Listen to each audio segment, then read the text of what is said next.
Welcome, everyone. The time is 7 o'clock. I would like to call this District 204 regular action meeting to order. Marilyn, will you please call the roll? Present. Present. Here. Present. Present. Here.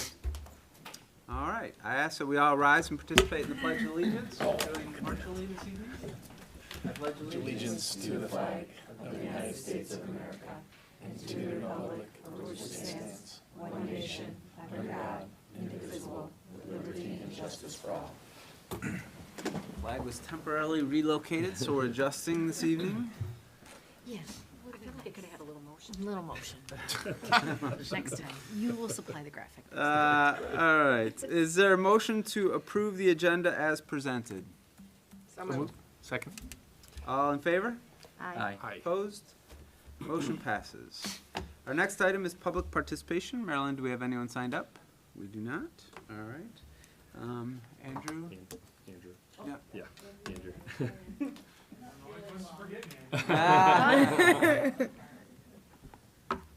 Hello, everybody. As we look up from the whirlwind that was October and realize that we are already nearing the end of November, it is clear that the semester is moving quickly. The weeks ahead will be busy, but that will also showcase the hard work, dedication that define our school community. Congratulations to all the fall sports teams, coaches, and student athletes. Their commitment, perseverance, and teamwork were on full display this season. We are proud of all of their accomplishments, and we wish our winter sports teams the very best as they begin their seasons.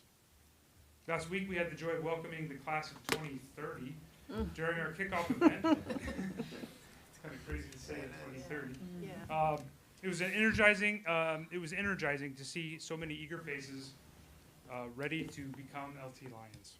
Moments like these remind us of the excitement and promise that each new class brings to our halls. November is a month centered on gratitude, and we have much to be thankful for. One highlight was the celebration of the Blue Ribbon Award. Seeing the LT faculty and staff come together to recognize such an achievement was truly special. It is a testament to the excellence and dedication found throughout LT. On a personal note, I am grateful every day to be part of this district. I want to extend my appreciation to all who make LT thrive. Our teachers, administrators, paraprofessionals, administrative assistants, buildings and grounds, and the board. Each of you contributes to make LT a vibrant and supportive learning community. As we head into the holiday season, I want to wish everyone a very happy Thanksgiving. May it be a time of rest, joy, and connection with family and friends. Thank you. Thank you. Andrew.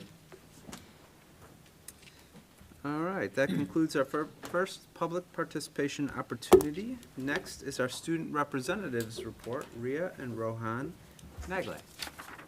Hey all, I hope everyone's November is going great. As Thanksgiving break approaches, LT students are excited to finish November and head towards December, winter break, and ultimately the second semester.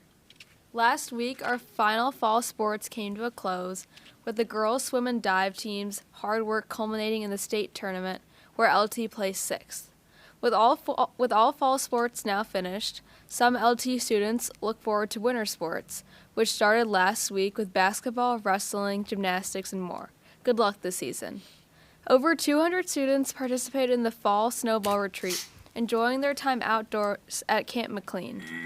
LT Theater put on their production of The Outsiders, which was a hit amongst students and community members. At South Campus, LT underclassmen are excited to experience a new cafeteria experience, which will happen later this week on Thursday. At North Campus, seniors are feeling relieved, as many have finished college applications before the November 1st deadline. However, many continue to work diligently applying for scholarships, some coming from local organizations. On the other hand, Lyons Township's class of 2030 had its first look at high school life, attending the Future Freshman Night last Wednesday. Many prospective students learned about LT's plethora of clubs, athletics, and more. Current students got involved by promoting their own clubs and activities. As we move closer to the end of the semester, many clubs are planning holiday-themed activities. Students will look forward to Donna Mavro's Festival and Hot Chocolate Fridays. Thank you. Thank you both. That was wonderful. There's always a lot happening at LT, and we appreciate hearing that from you guys, so thank you. Next up is Superintendent Report. Dr. Waterman. Thank you. I'll start with just a brief reminder that in the board's packet tonight, you'll find a memo that provides the monthly FOIA report that includes all the FOIA requests since our last meeting in October. I also want to begin by highlighting Veterans Day, which was, of course, last week. As we always do on Veterans Day, LT celebrated with assemblies at both campuses as a way of paying our respects to those who have served, standing united in support of our veterans.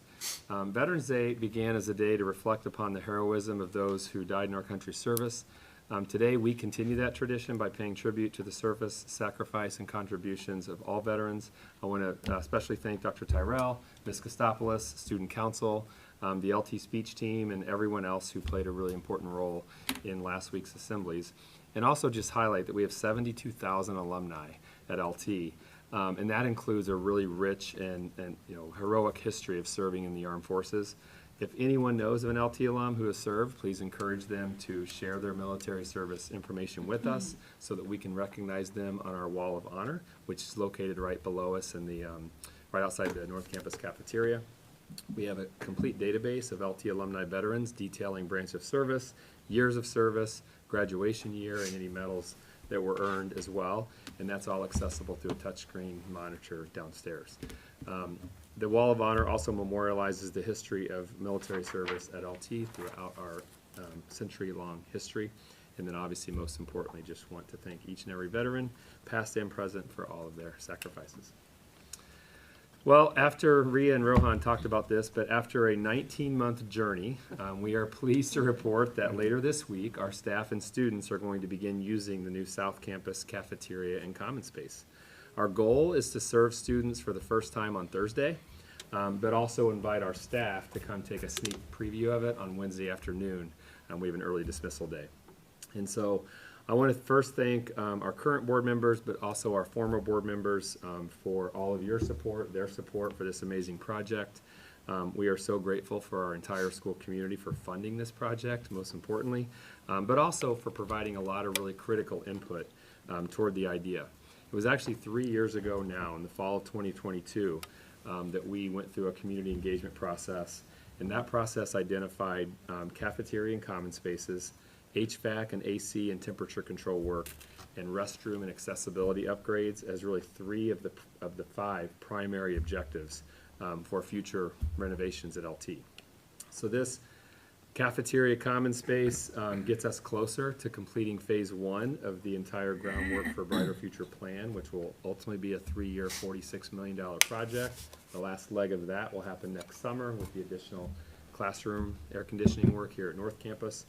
But really during the last 19 months, and specific to the South Campus cafeteria and the music wing, we're extremely grateful for HAP Builders, for our architects, Ed Wright, John Morowski, Paul Guida, and the entire team from DLA, Brian Stashak, Ed Tennant, and the entire team in IT, Brad Drake, Tim Kromzak, and the entire Buildings and Grounds and Maintenance team, Dr. Tyrell, Greg Gardner, and the building leadership team at South, and so many others who have really been on this journey every step of the way.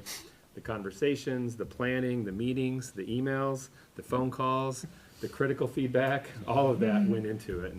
And really, that was ultimately shaped the space that we're going to be able to show off to our community later this week, and of course with the grand opening on December 2nd. So this, as we've said all along, this space is ultimately a community space, and with that in mind, we are excited to host that grand opening on December 2nd, but we certainly can't wait until Wednesday and Thursday to see our students and staff see this for the first time. So thanks again. I can't wait for you guys to see it as well. So it will be fun. Very excited. Very excited.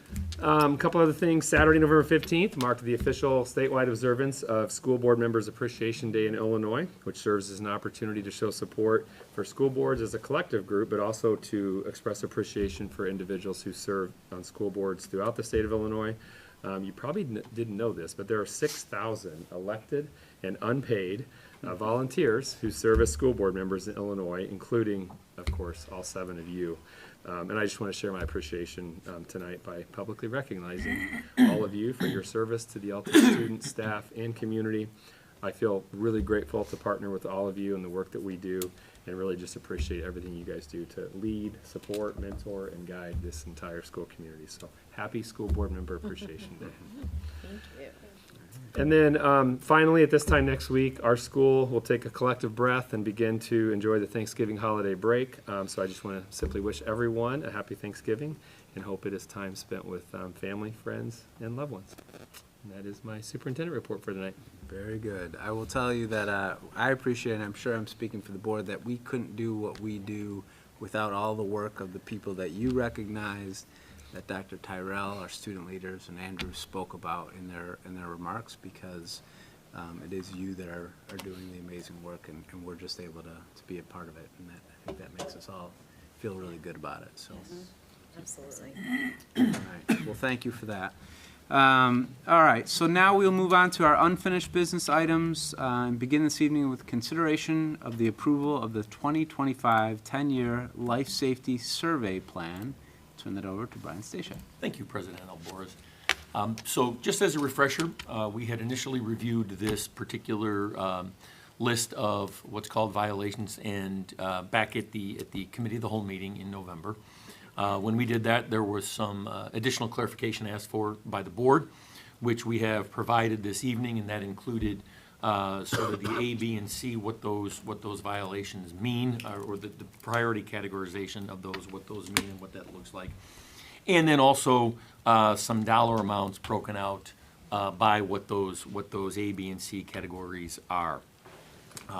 The last time I had broken those out by building, which I still have those broken out here by building for the review of the board. But here we've broken them out again by the code, the priority code as well.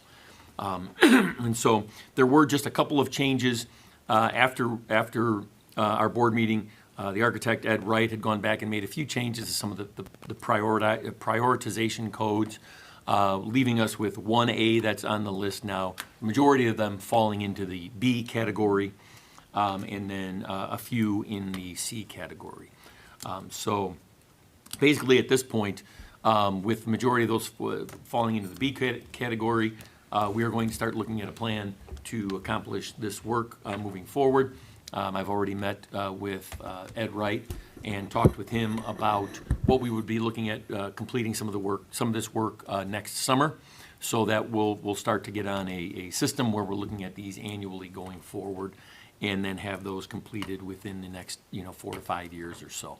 So that is our plan moving forward, and tonight we would ask the board to accept this list as presented.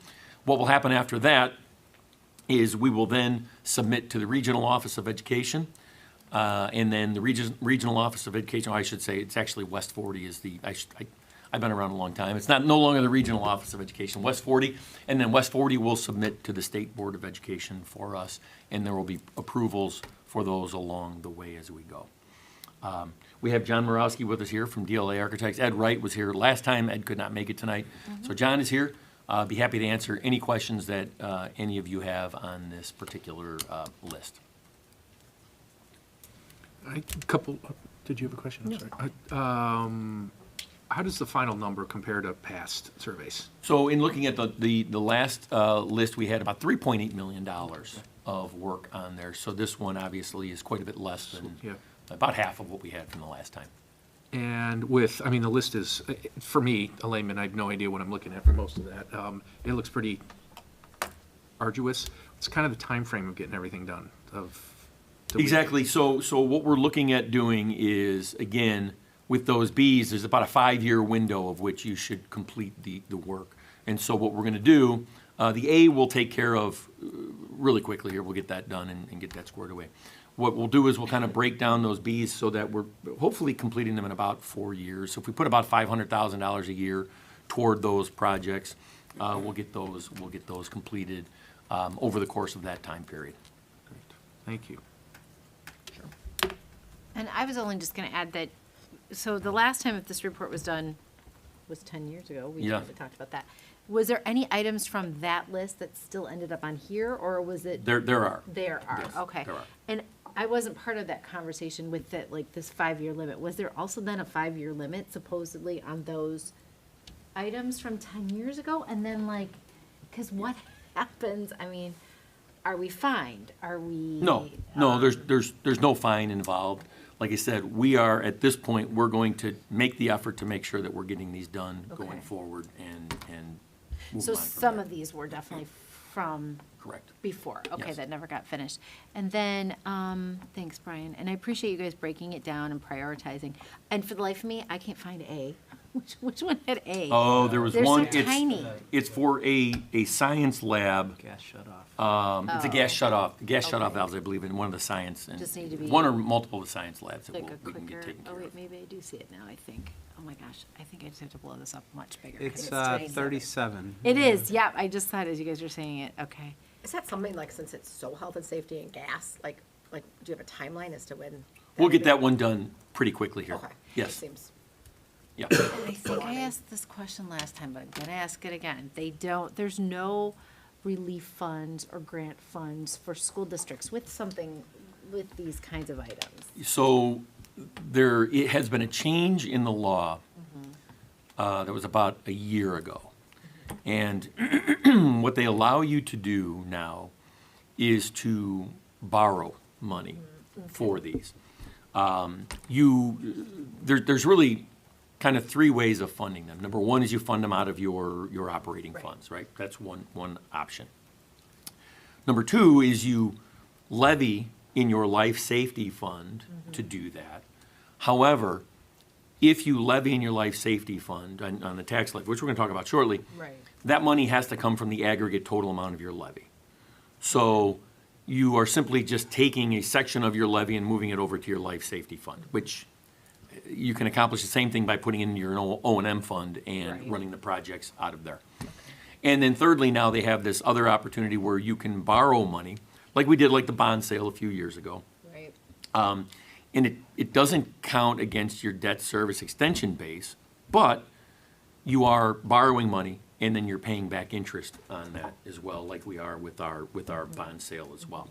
So that is, those are really the three funding sources. What I'm looking to do in this next round of the capital grants have been released from the state. School districts receive about $50,000 apiece, which we've acquired those over the years.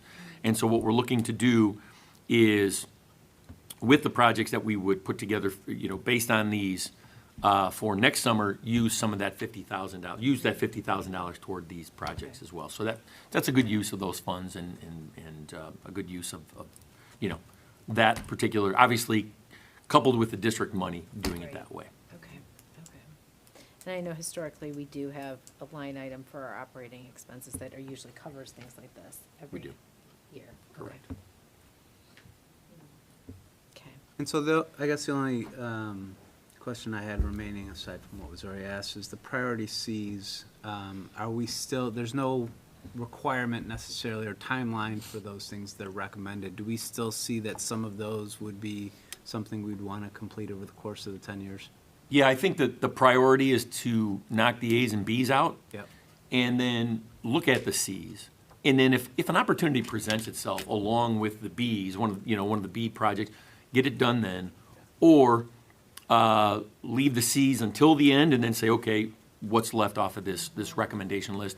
And then knock them all out within that 5-year period. And I know we talked about some of these just naturally going to get remediated with new construction or projects that we're going to be looking at as well. Some of these can still be done internally, we believe, by our own Correct. staff. Yes, we believe that's the case. Okay. I'll be honest with you, the information that you got us was really helpful for me. I love how you broke down what the priorities meant and the timelines. I really liked what the dollar amount for each one of those priorities were, so I appreciate the work that you Yep. guys did on that. Sure. The only question I have as far as, you mentioned something about having some pending from 10 years ago. Mhm. Where did those, I don't know if you can answer, but where did those grade at? Since they were 10 years ago, are they in the B category? They or would is be they in still the C same category? category as what they were before. So they hasn't changed from 10 years later? Correct, Okay, yes. thank you. Sure. Other questions, concerns, comments? No, I'm just looking forward to getting these things done. yeah. Thank you. And just really having a clear outline as to when. Because I always have that concern about, it is a substantial amount of money, given the fact that we've also, with the rising costs with our, the amount that we have every year to put towards improvements, this is, to me, a very, I mean, it's necessary, so, don't take that the wrong way, but it's Right. necessary, but it's a significant cost. It is. Given where we're at, and when you're looking at, we like to do improvements every year, and it's probably, I mean, I'm not the best at the numbers, but we're about 2.5, I think, probably in our, what we're able to spend down from the budget every year that's allocated towards improvements. You know what I mean, like, haven't we been about, before going and dipping into the, you know, Yes. the fund? So the goal, of course, with this would not to be utilizing our fund balance for any of this. That would be to just utilize it out of our operating funds and pay for the projects that way. We'll have to keep an eye on that and see if we can do that going forward. Again, as I said, when I talked with Ed Wright, knowing that we have about $2 million there, what we were looking to do is about $500,000 a year, sort of moving forward. So we break it down, but we still potentially have some additional money available for other projects as well.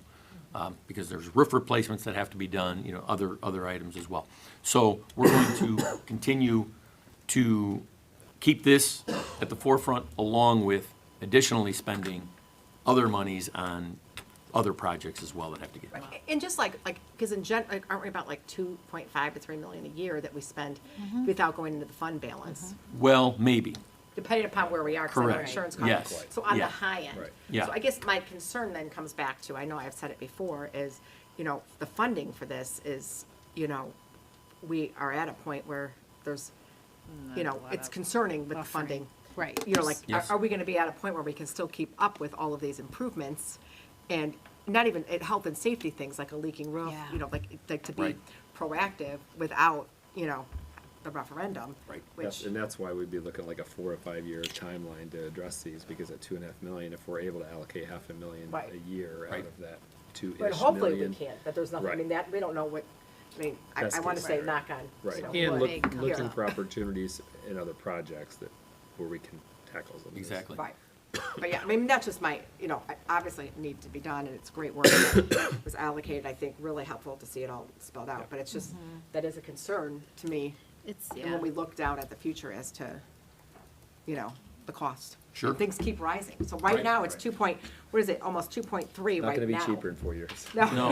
I don't think it's going down to I think that's a 1.8. really good point, yeah. Yeah. Do you know what I mean? That 2.3 now becomes, I know when we looked at doing our other projects, I mean, everybody had, you know, voted, because they were concerned about the rising costs, so let's get it done now versus that, but, you know, I just putting it out there, my apprehension about where we are financially, so, thank Sure. you. Sure. Agree. All right. All right, then can we have a motion to approve the 2025 10-year life safety survey plan as presented?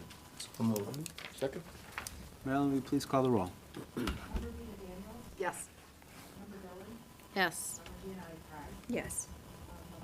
Yes. Yes.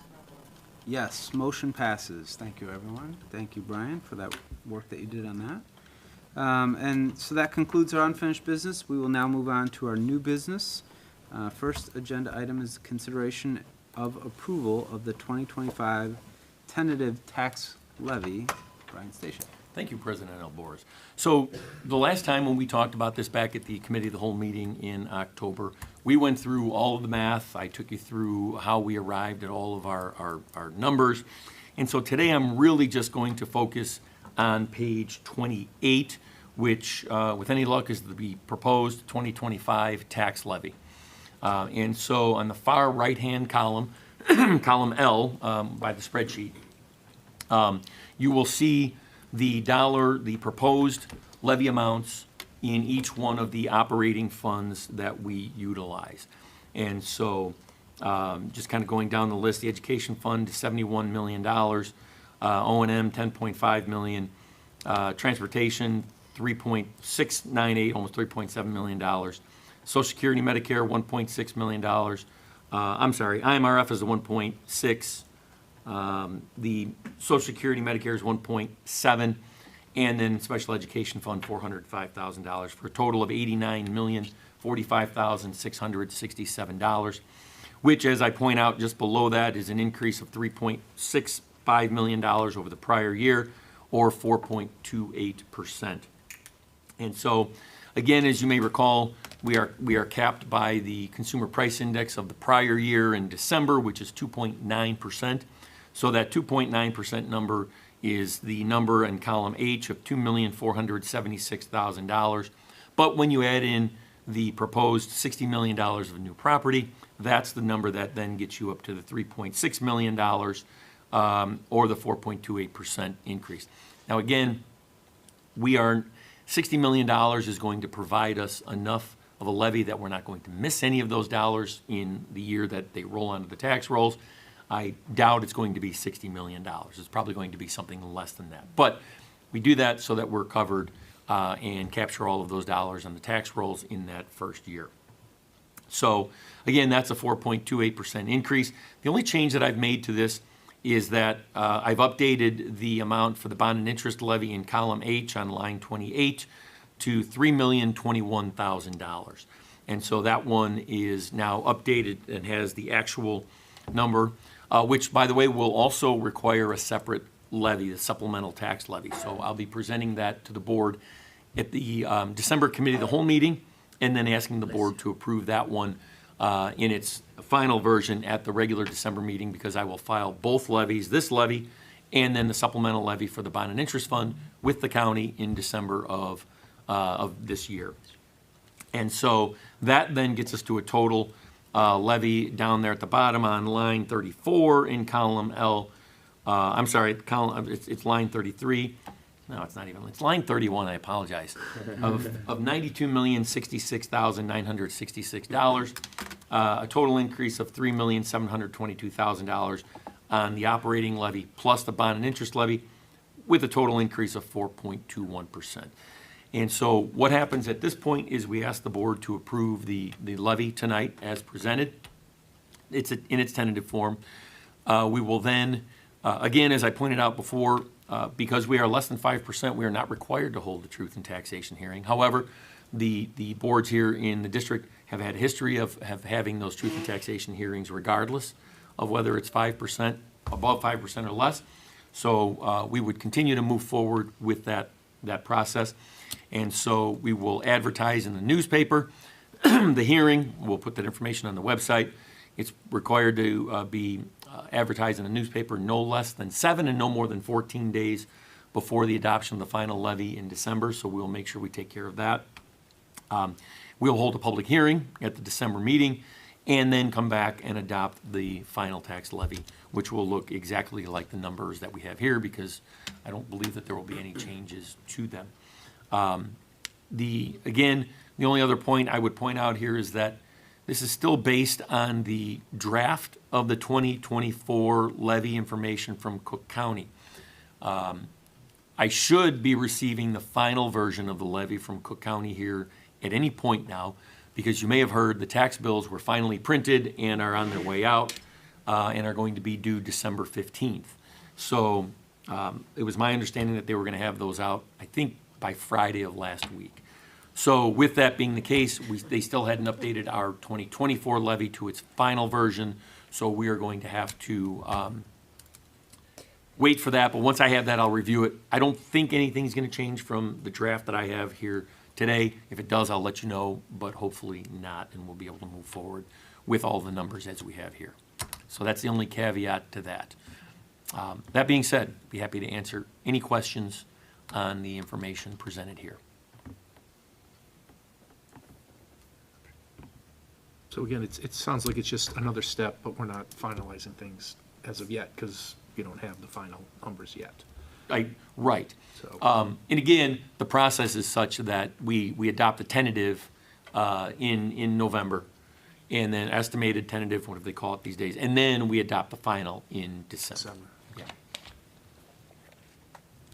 This is also when we have typically we have a document called the tax levy FAQ that explains the whole process and everything related to the levy. We'll put that on our website in a prominent location. That way, any community member who has questions about it or wants to take a little bit deeper of a dive with the levy, they have the ability to do that.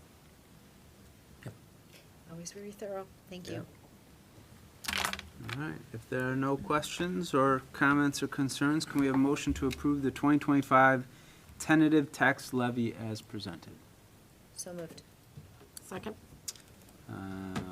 Marilyn, will you please call the roll? Yes. Yes. Yes. Yes. Yes. Yes, motion passes. Thank you, everyone. Thank you, Brian. Our next agenda item is informational, an update from the PTABIC, Parent Teacher Advisory. She doesn't like it when I call it that. I'm stuck on it. I can't get it out of my head. An update from our Parent Teacher Advisory Behavioral Interventions Board Committee meeting, which I am very sorry to have missed this time because I was stuck out in New York, but we'll turn that over to Dr. Owens to give us an update on that. Thank you, President Elmore. We definitely missed you at the meeting. Member Lopez was kind enough to step in and help us run things. The PTABIC met on Tuesday, November 11th, bright and early at 7 a.m. And we went through a presentation that was facilitated by Dr. Tyrell, Sarah Smith, our Associate Principal at North Campus, Drew Eater, our Student Services Division Chair, Brian Redovich, one of our Assistant Principals, and Christine Vins, who is one of our Physical Welfare teachers and has also been doing some internship work, some other leadership roles within the school, within restorative practices. So they were able to present to our group a really nice presentation that outlined the history of implementation of restorative practices, including the learning that staff and administration have engaged in, both prior to starting the implementation, but the continued learning that staff and administrators are working on. So it was really nice to hear. Really important to point out something that has guided our practice, that, you know, when you think about restorative practices, a lot of people's minds go directly to how do you repair harm when something happens, but really 80% of restorative practices are those foundational, belonging, engaging, setting up common agreements for the way we're going to treat each other within our spaces. And so that's something that we've really talked a lot about, and the Guiding Coalition, which is the group of staff members that are working to implement this work and continue the learning, they really focus on that piece, and so that's what you see in our classrooms. Christine did a really nice job of pointing out what that looks like in a classroom, how she's utilized some of those practices. But it's also mirrored in meetings that we have as administrators with our staff, and then again within student groups. So it was a nice way, again, for us to look at the whole spectrum of restorative practices that are happening here at LT and reflect on that work. And just that will continue to happen. The Guiding Coalition will continue to work, continue to make it more consistent across our spaces. So it's been a really nice addition to our community. We'll meet again in February. It seems like a really long break between now and then, but I know that'll go quickly with the holidays. And we'll focus in at that meeting on some more of our data with our disproportionality, with our discipline, and really taking a look at problem solving through that, analyzing that data, understanding that data, and then hopefully coming away with some action items that we can move forward. So I don't know, Dr. Tyrell, is there anything else you want to add from the presentation? I just thought it was a good opportunity to be able to, we had spent a significant amount of time talking about the restorative intervention room at the last meeting, and I think, as Dr. Owen shared, there's a common misconception that restorative practices are all about responsive practices, and certainly our restorative intervention room has been a very valuable and successful intervention, support, and response that we have, but it was great to be able to talk about some of those tier one proactive things that we're doing in the classroom, in the AP office, and just as a community, school community at large. Is there anything else you would add from that? No, I just want to say thank you to all of you guys that do such a great job with that committee, and at the same time, also thank you for always being proactive at it. You know, we're talking about the percentage of students that go in there, and that was a number that we really can't fluctuate it up or down because we don't know which student is going to be in there today or who's going to be out there tomorrow. But from experience, some of those students actually, they go in there, go back in just because of the help that they received there. My daughter was one of them. So she felt that she needed that little extra push. She didn't need to be there no more, you know what I mean? But since she was getting that extra help, and the doors were still open for her, is what I'm saying. So for that, you know, I mean, I'm sure that no student's gonna get turned away when they're coming in for help. Yeah, that's So- it's a great point. Our restorative intervention rooms, they're a place where students might do some responsive work, some reparation of harm, but then once they build the connection with the teacher, with the certified staff members and paraeducators in those spaces, those continue to be spaces of support for our students. And they're following up with students throughout the course of the semester and the year. And the students have a space that they can go for any help that they might need. So thank you for sharing that. And I mean, like I said, she was in there for lack of homework. You know what I'm saying? So nothing bad, but the help that she received there was just so grateful for it. Thank you so much. Thank you. That's it for the update, unless there's any other questions. I just want to say the video that you guys presented too with the students, even though I missed the meeting, I watched that and it was phenomenal. It was great to see the kids talking about their experiences with it and the growth that they've received for it. So I really appreciated that. I thought that was phenomenal. And we even got feedback in our email from a parent that's on the committee who was just talking about how exceptional it was. So again, I'm very upset I missed it, but it sounds like it was a great experience. So. We had to postpone the video because we ran out of time based on our Yes. conversation, and so you didn't miss that. Everybody got to see it via their email. Yeah, I mean, I think our students speak better about all of this than we ever could. Yeah. Because they're living it, and so it's always cool to see that. It's great. Such incredible engagement at an early time slot in the morning, though. That just shows how passionately everyone feels about the subject, so. There is coffee. Yeah. for I was that. gonna say Marilyn's breakfast spread might be. Definitely a draw to the meeting. Yeah, she's pretty good at making sure people Definitely, get fed the right way, That helps. yeah. Incentivizes. That's good. That's right. Well, I just want to apologize. I think I'm only going to pronounce it Pete Tabick from going forward. I'm gonna blame him. I can't have not now, say it too. now that I look at it. Sorry. Yeah. I'm sorry. It's ingrained. That's great. All right. Thank you. We're good on that one? Okay. Thank you.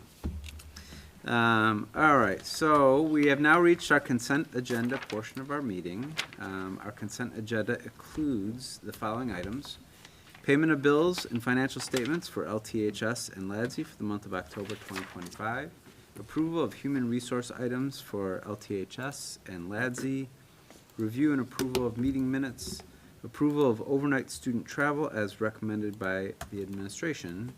Are there any items that the board would like to pull and discuss separately?